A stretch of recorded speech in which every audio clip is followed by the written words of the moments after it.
good movie, and certainly one of Anthony Quinn's best.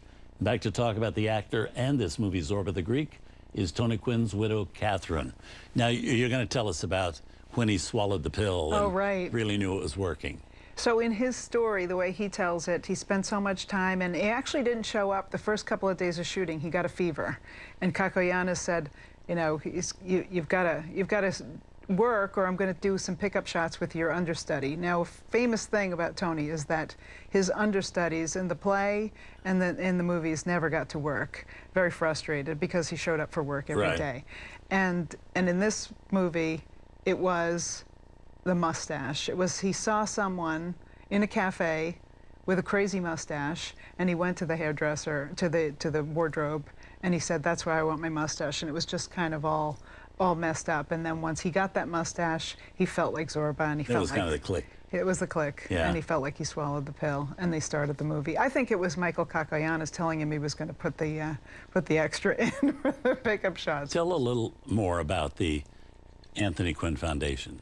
So the foundation was something that I started because I noticed my kids going to school and not getting the arts education that used to be something that was a given in school. You'd get music, you'd get art, and then it became less and less important in the schools. And I thought it was really important to promote the arts. Tony used to go to school in the east side of Los Angeles, in the poorest neighborhood, Mexican neighborhood, and he got arts training. It was such a critical component to his life that he never would have been able to do what he did without that arts training. And now it's harder and harder for kids because they spend so much time scoring well on tests. So I started the foundation to promote the importance of arts education, but really our signature program is a scholarship program for high school students. So we started the scholarship program, raised all the money, so it's all private donors and corporate funding that we get, and the kids apply.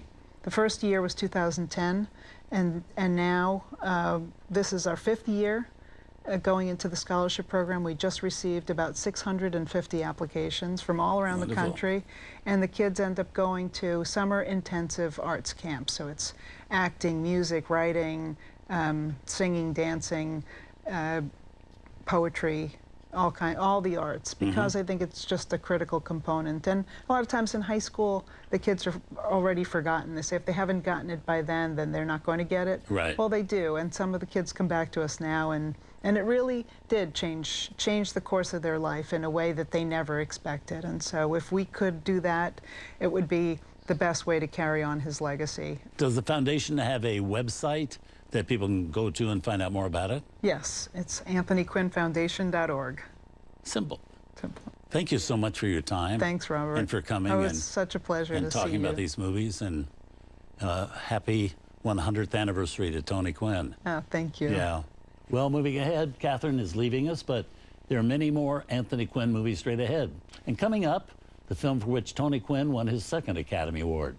It's a biopic starring Kirk Douglas as the French artist Vincent van Gogh, and Anthony Quinn as his contemporary Paul Gauguin. Tonight on Turner Classic Movies, star of the month Anthony Quinn is a friend to Van Gogh in Lust for Life. Then Ann Sheridan hits the dance floor with Anthony in City for Conquest, and Quinn steps into the ring for Knockout.